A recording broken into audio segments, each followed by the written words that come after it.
Ma'am, I need you to come with me. Family only past this point. Family only past this point. You said your family. I'd like you to explain that.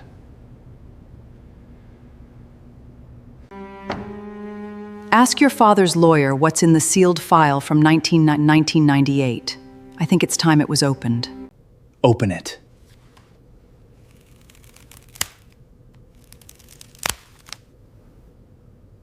The rain hit the hospital window like it was trying to get in, and Delphine Ray stood frozen in the doorway of room 412, her hand still on the light switch, her heart slamming against her ribs. She wasn't supposed to be here, not after visiting hours, not in this room, not holding the hand of Harold Whitfield, the richest man in 3 counties, a man she had mopped floors for, scrubbed toilets for, emptied trash bins for 11 years, without him ever once learning her name.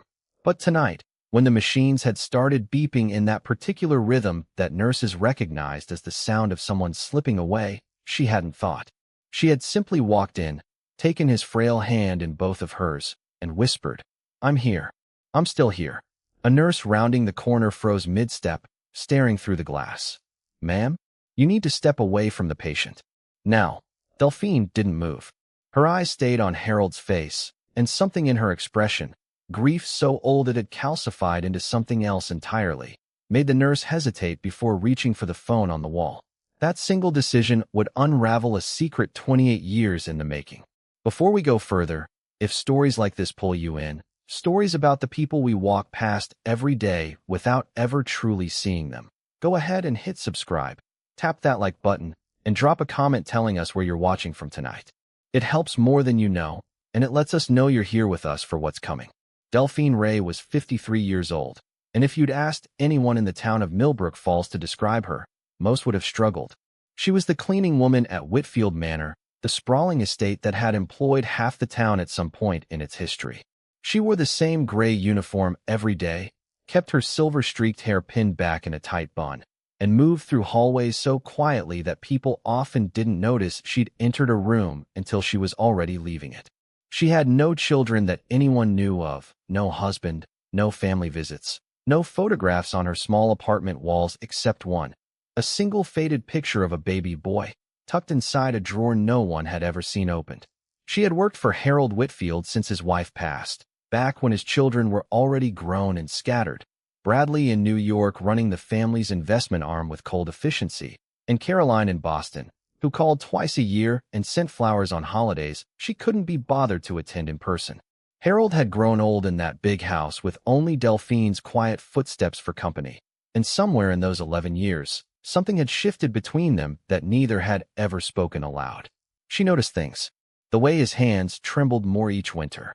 The way he stared too long at the framed photo of a woman who wasn't his late wife, tucked in the back of his study drawer, a photo he thought no one had ever seen.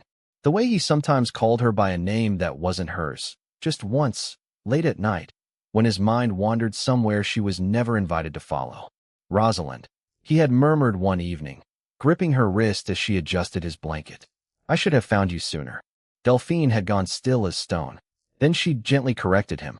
"It's Delphine, Mr. Whitfield. You're just tired." But her hands had been shaking when she left that room. Now, standing in the hospital hallway while a security guard approached with his radio crackling, Delphine realized the walls she'd spent almost 3 decades building were about to come down, whether she was ready or not. "Ma'am, I need you to come with me," the guard said, not unkindly, but firmly. "Family only past this point." "I am family," Delphine said quietly. The words left her mouth before she could stop them, and the silence that followed felt like the whole hallway had stopped breathing. The guard blinked. "Ma'am." She said nothing more. She simply turned and walked away, back straight, chin lifted, leaving behind a question that would reach Bradley Whitfield's phone within the hour and detonate everything he thought he understood about his father's final days. By morning, the Whitfield family lawyer, a sharp-eyed man named Marcus Doyle, was standing in the manor's grand foyer with Bradley and Caroline, both of whom had flown in overnight, both of whom looked like they hadn't slept, both of whom were staring at Delphine as she stood near the staircase in her gray uniform, hands folded in front of her like she was waiting to be dismissed. "You said your family," Bradley said, his voice low and controlled in the way of a man used to negotiating people into corners. "I'd like you to explain that." Delphine's eyes flicked toward the study door, Harold's study, where that photograph still sat hidden in the drawer. "Ask your father's lawyer what's in the sealed file from 1998, she said simply. "I think it's time it was opened." Marcus Doyle's face went pale. "Mrs. Ray, are you certain you want?" "I'm certain," she said, and for the first time in 11 years, her voice didn't waver, didn't apologize, didn't shrink itself smaller to take up less space in the room. "I've waited long enough." Caroline's arms crossed tight over her chest. "What sealed file?" "Marcus, what is she talking about?" The lawyer exhaled slowly, the way people do when they've been carrying a secret so long it's become part of their bones. "Your father asked me to keep a file 28 years ago. He told me if the day ever came that Mrs. Ray identified herself, I was authorized to open it," he said. Marcus glanced at Delphine, something like sorrow in his eyes. "He said she would know when the time was right." Bradley's jaw tightened. "Open it." What poured out of that file, over the following hour, was a story none of them had been prepared for. 28 years earlier, a young woman named Delphine Whitfield. Yes, Whitfield, though she had shed that name like a burned coat the moment she left this town, had been Harold's first wife, married in secret when they were both 22, before his family's fortune had swelled into what it became. They'd had a son, a boy named Thomas. But Harold's father, the original patriarch of the Whitfield fortune, had never approved of Delphine, a girl from the wrong side of Millbrook Falls, raised by a single mother who cleaned houses for the very families that looked down on her. He'd threatened to disinherit Harold entirely if the marriage wasn't dissolved, if the child wasn't given up, if Delphine disappeared from their lives as though she'd never existed. Harold, weak in ways he would spend the rest of his life regretting, had let it happen. Delphine had been paid to leave, paid to sign papers relinquishing her claim to the boy, who was quietly absorbed into the family under a fabricated story. Adopted, they told everyone, from a cousin who couldn't care for him. That boy grew up to be Bradley Whitfield. The room went silent. Bradley's face had drained of all color. "That's not possible," he whispered. "It's very possible," Delphine said, and now her voice cracked, decades of restraint finally splintering. "I held you for 6 days before they took you from me. 6 days, Bradley. And then I disappeared, because I was told if I ever came near you again, I'd be arrested for trespassing on Whitfield property, and no judge in this county would rule against your grandfather. If this story is stirring something in you right now, go ahead and drop a comment below and let us know. And if it's hitting close to home, tap that like button. It genuinely helps carry this story further to people who might need to hear it too." Caroline was staring at her brother like she'd never seen him before. "You're saying she's our." She couldn't even finish the sentence. "I came back to Millbrook Falls 15 years ago," Delphine continued, her voice steadier now, though tears tracked silently down her face. "I changed my name. I took a job cleaning this house because I couldn't stay away anymore, because I needed to be near you, even if you'd never know who I was. I watched you grow into a man from across dinner tables I wasn't invited to sit at. I watched your father grow old and sick with guilt he never let himself say out loud. And when he started slipping, started calling me by the name he knew me by all those years ago, I understood he'd never forgotten. He'd just never found the courage to make it right." Bradley sat down hard on the bottom stair, his composure, the same cold, calculated composure that had made him a formidable force in every boardroom he'd ever entered, completely gone. "Why didn't you just tell me? All those years, working in this house, you could have just told me." "Because I didn't want anything from you," Delphine said. "I didn't want money. I didn't want your name. I wanted to know you were safe. I wanted to be near you, even if it meant being invisible. Being overlooked was the price I paid to stay close to my son, and I would have paid it forever if that's what it took." For a long moment, nobody spoke. Rain still tapped against the tall windows of the foyer, and somewhere upstairs, a grandfather clock ticked with the same patience it had kept for 80 years, indifferent to the wreckage of truth now scattered across the marble floor. Then Caroline, unexpectedly, was the one who broke first, crossing the room and pulling Delphine into an embrace that neither of them seemed to know how to give, both of them stiff and unpracticed at this kind of contact, both of them shaking. "You're my mother too," Caroline whispered. "Not by blood, but God." All those years you brought me tea when I visited, and I never once. Her voice broke entirely. I never once really looked at you.